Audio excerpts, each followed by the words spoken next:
ETF index mutual funds నేర్చుకుని stock మార్కెట్లో రాణించాలనుకుంటున్నారా? వెంటనే ఈ నెంబర్కి కాల్ చేయండి.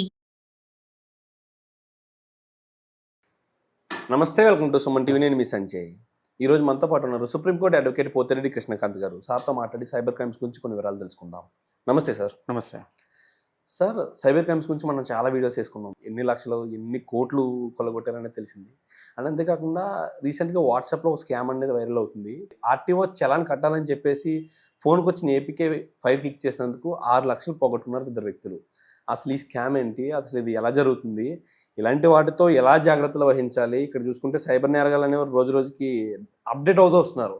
కానీ ఇక్కడ ప్రజలు చూసుకుంటే వాళ్ళు చేసే చిన్న చిన్న మోసాల్లో పడి లక్షల కోట్లు, కొన్ని వందల కోట్లు కూడా కొలగొడుతున్నారు. అసలు ఈ క్రైమ్ ఏంటి, ఎలా జాగ్రత్త వహించాలంటారు? సంజయ్ గారు, ఇవాళ రోజు మనం చూసుకుంటే మారుతున్న కాలం బట్టి మన చట్టాలు కూడా మారుతూ ఉన్నాయి. సో సైబర్ క్రైమ్స్ పరంగా కూడా మనకి ఇప్పుడు ఆల్రెడీ ఇన్ఫర్మేషన్ టెక్నాలజీ యాక్ట్ 2000 ఉంది మనకి. సైబర్ క్రైమ్స్ పరంగా బోత్ 2 తెలుగు రాష్ట్రాలు, నేను తెలుగు రాష్ట్రాల గురించి మాట్లాడుతున్నాను. 2 తెలుగు రాష్ట్రాల్లో, తెలంగాణలో మనకి already cyber crimes police station ఉంది సపరేట్గా బషీర్బాగ్లో. And whereas in Andhra AP CID cyber crimes wing ఉంది మంగళగిరిలో. సో దానికే హెడ్ క్వార్టర్స్ ఉన్నాయి మనకి. మంచిగా టీం ఉంది, అన్ని హై లెవెల్ టెక్నాలజీ యూజ్ చేస్తున్నారు, అన్ని చేస్తున్నారు. కానీ జనాల్లో కూడా అవేర్నెస్ రావాలి. అవేర్నెస్ అంటే ఏంటంటే ఇట్లాంటివి ఇప్పుడు రోజుకి అక్కడ సైబర్ నేరగాలు రోజుకి కొత్త కొత్త మెథడ్స్ తో, కొత్త కొత్త తెలివితేటలతో, కొత్త కొత్త థాట్స్ తో మిమ్మల్ని మోసాలు చేయడం ఎలా అన్న దాని మీద వాళ్ళు కొత్త తీసుకొని వస్తున్నారు. దాని తగ్గట్టే మీరు కూడా అప్డేట్ అవుతూ ఉండాలి. ముఖ్యంగా పోలీస్ వారు, సైబర్ క్రైమ్స్ పోలీస్ వారు కూడా 2 తెలుగు రాష్ట్రాల వారు జనాల్లో అవేర్నెస్ ప్రోగ్రామ్స్ పెట్టాలి. అంటే పోలీస్ వాళ్ళ మీద ఒకరి మీద మనం బాధ్యత పెడతాం కదా, జనాలుగా ఇప్పుడు యాజ్ అ సొసైటీగా మనకు కూడా బాధ్యత ఉండాలి. సో ఎప్పటికప్పుడు మీరు పనికిమాలవన్నీ మీరు మొబైల్లో కూర్చొని చూసే బదులు ఇలాంటివి కొన్ని educated videos, awareness programmes videos కూడా సైబర్ క్రైమ్స్ చాలా ఉంటాయి.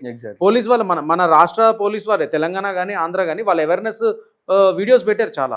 అవేర్నెస్ వీడియోస్ చూడండి కుదిరినప్పుడు. You will be more educated and you will be more thoroughly proactive అలాంటివి చూడటం వల్ల. సో అలాంటివి ఎంతమంది చేస్తున్నారు మన జనాలు? ఇప్పుడు మీరు చెప్పినట్టు ఇప్పుడు ఈ ఉదంతం ఆర్టీఓ ఆఫీస్ నుంచి మీరు చలాన్ కట్టాలని చెప్పి ఏపీకే ఫైల్స్ మాదిరిగా ఒక ఫైల్ పంపించాడు. అతను నిజమే అనుకుని అతనేదో కొట్టేశాడు, మొత్తం 6 లక్షలు పోయినాయి అంటున్నారు. ఇప్పుడు 6 లక్షలు రికవరీ ఎప్పుడు చేస్తారు?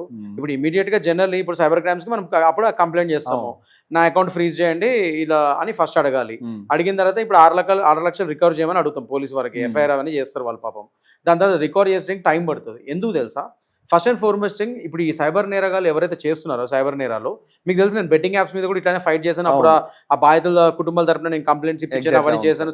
సో కాల్డ్ సెలబ్రిటీస్ ఎవరైతే ఆ బెట్టింగ్ యాప్స్ మీద ప్రమోట్ చేస్తారో వాళ్ళ మీద కూడా మనం పోరాడటం జరిగింది, కేసులు పెడతాం జరిగింది. సో నేనేం చెప్తున్నానంటే ఇవాళ రోజు సొసైటీగా ఊరికే మనం అవతలని బ్లేమ్ చేయడమే కాదు, మనం కూడా ఏం చేస్తున్నాం మన అవేర్నెస్ మనకు ఉండాలి. ఇప్పుడు మీరు కంప్లైంట్ ఇస్తారు, అది రికవరీ 6 లక్షలు రికవరీ అవడానికి టైం పడుతుంది. ఎందుకంటే ఫస్ట్ అండ్ ఫార్మోస్ట్ థింగ్, ఆ ఎవడైతే ఆ సైబర్ క్రైమ్స్ చేస్తున్నాడో వాడు ఇక్కడ ఇండియాలోనో అక్కడిక్కడ కూర్చొని చేయడు. వాడు ఏ చైనాలోనో, హాంకాంగ్లోనో, మలేషియాలోనో, లేకపోతే ఇంకెక్కడో కెరేబియన్ ఐలాండ్స్ లో ఎక్కడో కూర్చొని వాడు ఒక కంపెనీలు పెట్టి అక్కడి నుంచో ఐపీ సర్వర్లు పెట్టి నడిపిస్తూ ఉంటాడు. చాలా కష్టం. సో దానికి తగ్గ టెక్నాలజీ మన దగ్గర ఉన్నా కూడా బట్ స్టిల్ వాడిని అరెస్ట్ చేయాలంటే మరి ఆ దేశాలకు పోయి అరెస్ట్ చేసుకొని రావాలి. అవన్నీ ఎప్పటికైతే. And moreover money trail, ఈ అమౌంట్స్ వాడు ఎక్కడెక్కడ పంపిస్తే మన దగ్గర దోచుకునే అమౌంట్ ని వాడు వేరే అకౌంట్కో అక్కడిక్కడ ట్రాన్స్ఫర్లు చేస్తాడు. ఆ మనీ ట్రైల్ ఎస్టాబ్లిష్ అవ్వగలగాలి. ఆ జరుగుతున్న ఆ మనీ లాండరింగ్ ఒక విధంగా అది మనీ లాండరింగ్ కింద వస్తుంది. సో ఇక్కడ నెక్స్ట్ పిఎంఎల్ఏ కూడా వస్తుంది, పిఎంఎల్ఏ యాక్ట్ కూడా, prevention of money laundering act. Next ED వాళ్ళు వస్తారు. అసలు మనీ లాండరింగ్ ఎట్లయింది, ఏమైంది, వాడు ఎక్కడి నుంచి ఎలా క్రైమ్ చేసిన వాళ్ళు ఇన్వెస్టిగేషన్ సపరేట్ చేసుకోవాలి. పోలీస్ వాళ్ళు మన డబ్బులు రికవర్ చేయడానికి వాళ్ళు కష్టపడాలి. వీళ్ళ దగ్గర ఉన్న ఒక్క టెక్నాలజీతోనే అన్ని కనిపెట్టలేరు వీళ్ళు. So there are so many challenges. So దాని పరంగా ఇప్పుడు at the end of the day మీకు ఒకవేళ 6 లక్షలు పడితే మీకు దొరకవని మేము అనట్లేదు. అది పోలీస్ వారు పాపం వాళ్ళ వంతు వాళ్ళు చేస్తారు. కానీ ప్రాసెస్ చాలా పెద్దగా ఉంటుంది, కొద్దిగా లేట్ అవుతుంది. సో మీరు దానికోసం ఓపిక కూడా ఉండాలి. అసలు నేనేమంటానంటే అసలు ఇవన్నీ చేసే కంటే మీరు ముందే అప్రమత్తంగా ఉండి, prevention is better than cure అంటాం కదా. ముందే అప్రమత్తంగా ఉండి అలాంటి ఫైల్స్ ఏమైనా వస్తే మీరు ఓపెన్ చేయకుండా ఇష్టం వచ్చినట్టుగా ఎవరైనా ఫేక్ కాల్స్ చేసినా, లేదా మొన్నటి డిజిటల్ అరెస్ట్ ట్రెండ్ బాగా నడిచింది. ఎవడో మన ఏఐ వాడి ఫేసులు కూడా మ్యాచింగ్ అయ్యే విధంగా ఫేమస్ లీడర్స్ యాక్టర్స్ లేకపోతే ఆఫీసర్ల ఫేసులు కూడా పెట్టి మరి అడుగుతున్నారు డబ్బులు. రకరకాల సైబర్ క్రైమ్స్ వచ్చాయి. సో మీరు తెలివిగా ఉండాలి. మీరు అమ్మో ఇవన్నీ నిజం కాదు, అబద్ధం అని చెప్పి మీరు ఎప్పటికప్పుడు మీరు అది అవేర్నెస్ వీడియోస్ ఉట్టిగా యూట్యూబ్ ఓపెన్ చేసి పనికిమాలిన వీడియోస్ చూసే కంటే, అంటే మీరు ఎంటర్టైన్మెంట్ కోసం చూసుకోండి వద్దనట్లే. అట్ ద సేమ్ టైం ఇలాంటి సో కాల్డ్ అవేర్నెస్ వీడియోస్ కూడా చూసుకుంటే సైబర్ క్రైమ్స్ మీద మీరు కొద్దిగా అప్రమత్తంగా ఉంటారు, మీకు ఎడ్యుకేట్ అవుతారు. సో ఏది వాటి ఇలాంటి క్రైమ్స్ కి మీరు గురిగారు. సో ఆ విధంగా మిమ్మల్ని మీరు రక్షించుకోగలుగుతారు. అండ్ ముఖ్యంగా ఇప్పుడు సైబర్ క్రైమ్స్ గురించి మాట్లాడుతున్నాం కాబట్టి ఫస్ట్ ఆఫ్ ఆల్ మీకు ఒక సైబర్ క్రైమ్ అయ్యి మీ డబ్బులు పోగానే ఫస్ట్ మీరు చేయాల్సిన పని 1930కి కాల్ చేయాలి. అది national cyber crimes help line. వాళ్ళకి ఫోన్ చేసి మీరు కంప్లైంట్ ఇవ్వచ్చు. ప్లస్ మీ నియరెస్ట్ పోలీస్ స్టేషన్కి వెళ్ళి వాళ్ళకి కంప్లైంట్ ఇవ్వచ్చు. వాళ్ళు అక్కడి నుంచి సైబర్ క్రైమ్స్కి వాళ్ళు డైరెక్ట్ చేస్తారు, వాళ్ళే పంపించుకుంటారు, కంప్లైంట్ ఫార్వర్డ్ చేసుకుంటారు. సో మీ నియరెస్ట్ పోలీస్ స్టేషన్ అయినా మీరు ఇవ్వచ్చు కంప్లైంట్. లేదా 1930కి 1930 నెంబర్కి కాల్ చేయొచ్చు.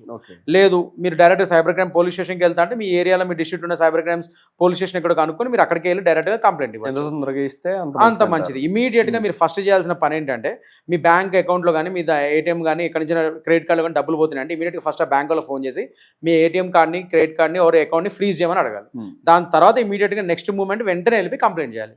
మీరు లోపల పెట్టుకుంటే మాత్రం ఇబ్బందులు అయితే first go and complaint, get the complaint and get the FIR registered. That is what I suggest you. So 1930 మీరు పోలీస్ స్టేషన్కి వెళ్ళే కంటే ముందే 1930 కాల్ చేసి కంప్లైంట్ ఇచ్చేసి దాని తర్వాత మళ్ళీ మీరు లోకల్ నియర్ బై పోలీస్ స్టేషన్కి వెళ్ళి కంప్లైంట్ ఇచ్చినా సరిపోతుంది. వాళ్ళ కంచి సైబర్ క్రైమ్స్ డైరెక్ట్ చేసుకుంటారు. Absolutely sir. ఇక్కడ ప్రాసెస్ చూసుకుంటే మీరు ఇంత లాంగ్ ప్రాసెస్ చెప్పారు. ఒకసారి మనీ పాకెట్ కూడా అనేది జస్ట్ ఒక ఫైల్ క్లిక్ చేయడం వల్ల అవుతుంది, కానీ అది రికవరీ చేయాలంటే ఒక నెలల తరబడి సమయం పట్టే అవకాశం కనిపిస్తుంది. ఇక్కడ చూసుకుంటే మీరు అన్నట్టుగా యూట్యూబ్లో ఇన్స్టాలో పనికిమాలిన రీల్స్ చూడడం, ఇలాంటి ఎంటర్టైన్మెంట్ వైపు అడుగులు వేయడం కన్నా ఇలాంటి అవేర్నెస్ వీడియోస్ కూడా కొన్ని చూసి కొన్ని నేర్చుకుని అసలు గుర్తు తెలియని వ్యక్తులు పంపిన ఫైల్స్ ఓపెన్ చేయొచ్చా చేయకూడదా అన్న మినిమం సెన్స్ని వాళ్ళు బిల్ చేసుకోవాలని అనుకుంటున్నాను సార్. అబ్సల్యూట్లీ.